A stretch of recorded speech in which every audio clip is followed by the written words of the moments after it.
Well, hello there, people. Welcome to another edition of Tip Tuesday. Geoffrey Nance here with you. Glad to have you joining in with us, either live or via the recording later. So, obviously, during these times, we want to take this opportunity to share some really helpful trading tips with you. And the focus of today is actually going to be on our mindset. New year, we'll be talking about some things related to generally how people think through a new year. It's kind of interesting, if you will, that most people will look at a new year and say it's a new beginning, and then work under the assumption that a new year will be better than the old year. and if you had a rough previous year, obviously that's something that you would desire. But the reality is, we don't know what the year is going to bring, and the reality is that this year could actually be worse than last year. So we don't control things that go on around us. We control what we do and how we respond to those things. And so we need to make sure that we are in the right mindset and that we have the right attitude and approach from a biblical perspective. So, one of the things that's really important, I think, really, as we kind of break down these next 3 weeks, we're going to do a 3 week session here. And it really applies to any area of your life where you are going to commit to change, is that you recognize there is a need for change. Now, this may sound very simplistic and very basic on the surface, but the reality is most of us have a very difficult time really being honest with who we are and with what we're doing, and just you know the way that we treat other people, uh, and the way that we do or don't do other things. For example, um, what was it, about 2 3 years ago now? My wife decided that she wanted to lose some weight, and she would do these diets, and almost every time I would be like, no, I'm not doing it, because when I looked at myself, I saw myself and I said, well, I'm not, I don't have that much extra weight. I don't really need to go on a diet. And she would kind of look at me and be like, yeah, you have more than you think. So finally, this several years ago, I was like, all right, you know what? I'll do it. I'll do it. I'll try it out. If the food is still good and I can eat without feeling like I'm just starving, then, I'll try it. So I thought, probably if I can just lose about 5 pounds, I'll look pretty good. And so I'll be set here. Let's do this. Well, I started on the thing, a little frustrating for the first few days because I wasn't really losing weight. And then I was just only eating twice a day. And that was, a change from just 3 meals a day. And I was kind of sitting here going, this isn't really worth it. If I'm not going to lose any weight, why am I, eating less and all that stuff? And then all of a sudden, weight started to fall off, and I was losing, maybe a pound a day or a pound every other day, something like that. And I looked up and I'd lost 5 pounds. Now, again, remember, this is what I thought was my goal. If I lose 5 pounds, I'll look pretty good. So I remember looking at myself in the mirror going, Psh, I don't look any different. so, so I was like, it's not 5 pounds. And so I was like, well, maybe it needs to be 10. Well, I lost 10. I was like, I don't look that much different. And then finally, guys, 25 pounds later, I was like, all right, I look different now. I had put on 25 pounds of fat through the years without really even acknowledging that that's what had happened. Now, my wife was constantly like, you're a little squishy here, a little squishy there. And I almost just came, I guess, maybe to resent that and just kind of be like, nah, look at me. I'm still kind of fit and stuff. And the reality was, I was having a really difficult time seeing myself for who I really was, like seeing the extra weight, like I was seeing the positive, like, hey, I kind of, I look all right, I look all right. And the reality was, losing 25 pounds is a pretty good amount of weight, right? And I still, feel like I could lose a little bit more to really get to where I want to be. But I've been able to maintain that now for about 3 years. So I stay within about a 5 pound range since then. But my whole point in saying this is, guys, none of us are going to make a change in any area of our life unless we recognize the need for change. So how does this specifically relate to our trading? Well, one of the things that we have to acknowledge is being very honest with ourselves or getting some assistance from somebody else if maybe we're confused, like me with my wife. It's like, well, no, you're not, you don't look the way you think. So for us, most of the time we can look at our account and say, well, am I doing well or not? So that's one way we can look at this and kind of gauge, are we doing well or not, is to look at our account. So do you like your results from 2022? And because if 2023 is going to be similar to 2022, then we need to be very honest and say, look, can I do the things the same way I did last year and look forward to the results this year? And if your answer is yes, great, then that's good. That means you had a good 2022. 2023 might be similar. So good, do similar things. But if you're out there and you're like, I don't really like the way 2022 went, then what you have to do is be honest enough to say, if I don't really like the way 2022 went, then I'm going to have to make changes in 2023 to get different results. So we can't do the same things that we've always done and then expect different results. They say that's the definition of insanity, doing the same thing over and over again and expecting different results. So the first step in getting different results is to simply acknowledge that I need to do something differently. All right.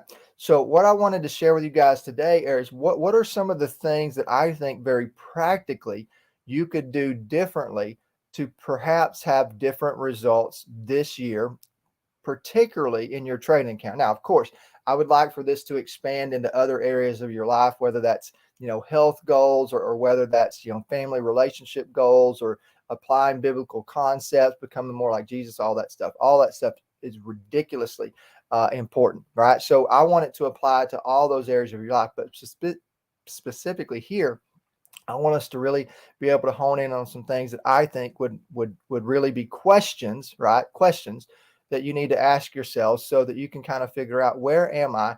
And then what do I need to do differently? So the first question I think we need to really ask is, why am I doing this? Okay, so we need to answer the why question. So what is the driving force behind me wanting to be a trader? And again, like the song says, what's my motivation? So what is your motivation? Why are you doing this? Why is it worth doing? And then number two is a follow-up of that. If something is worth doing, then let's commit to doing it well. Okay. So if this is worth doing, then let's commit to doing it well. All right. So whatever you do, work at it as though you're working for the Lord. So is my effort, what I say, I'm kind of lazy with my effort. Like I want good results, but I don't really want to put in the time and effort. But I want to feel like I'm doing something. But if I was being very honest, I would say, I'm not really putting in the time and effort that's required to get the results that I want. So some of it is just a realization that I may want something, but I may not be putting in the time and effort and requirements that are needed in order for me to achieve those results. So that's number two.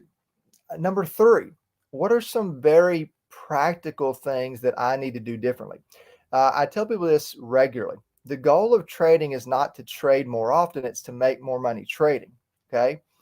But for some of us, we're simply not trading enough to really know whether or not the math is in our favor. So I'm not saying that you need to go out there and necessarily say, I'm going to trade X amount of times a month. But for some of you, if you're being honest and assessing your trading, your results, you would say, I probably am not trading enough.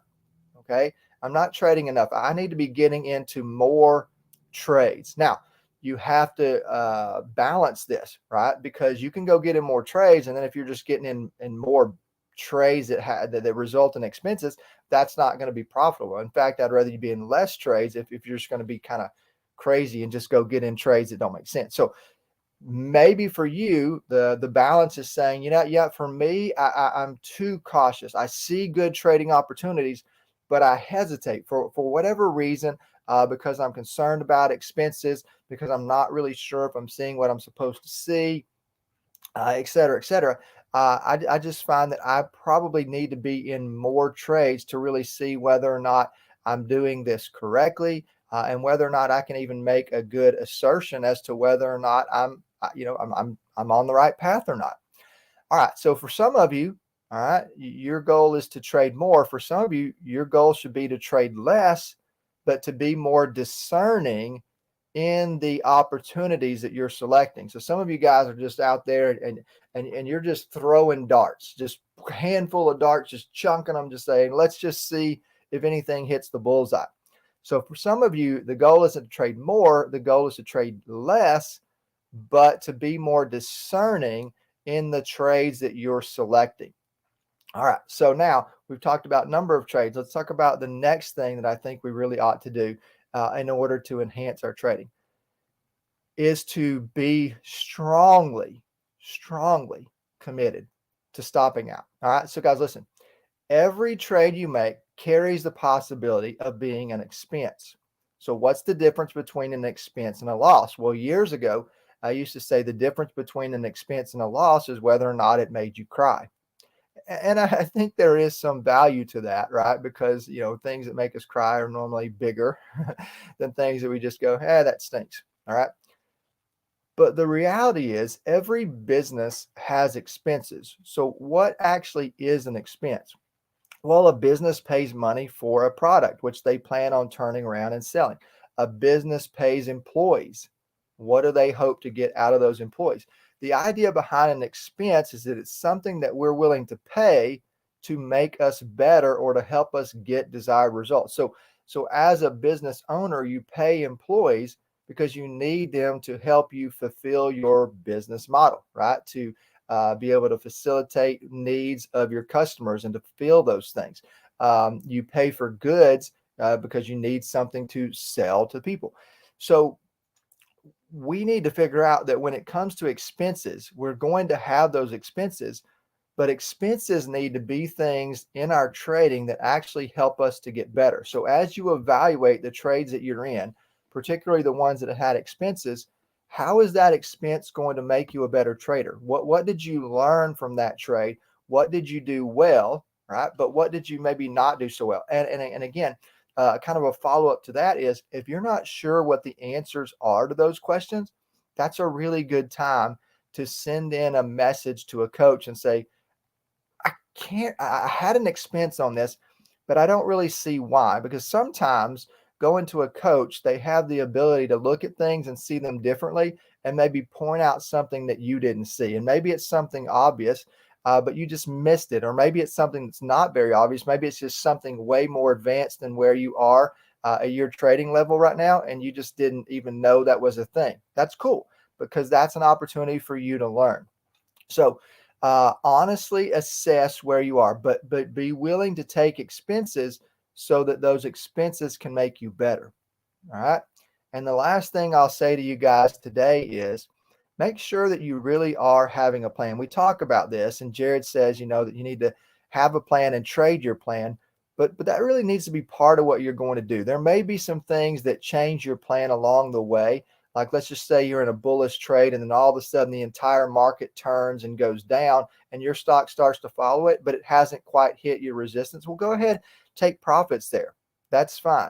But for the most part, let's try to have a plan and then stick to it and then make that a thing this year. And by doing those things, guys, and having the right mindset, I think we're going to put ourselves in a position to be able to assess whether or not we're really ready to move forward. So that is our tip for today. When we come back next week, we're going to talk about some action opportunities. So what does it really mean to put change into action? What does that look like? And we're going to talk more about that. One last thing I want to mention to you guys is we have a step 1 this weekend. It's our foundational event. Some people call it our introductory event, but I call it our foundational event because it really is where we lay the foundation for everything we're going to do. Step 2, step 3, step 4. And I'll actually be teaching that this weekend. So if you guys are interested in joining that, go check out tradeway.com. Get some more information on our step 1 this weekend. And I'll either see you there or see you here next time. Thanks for joining us today for Tip Tuesday.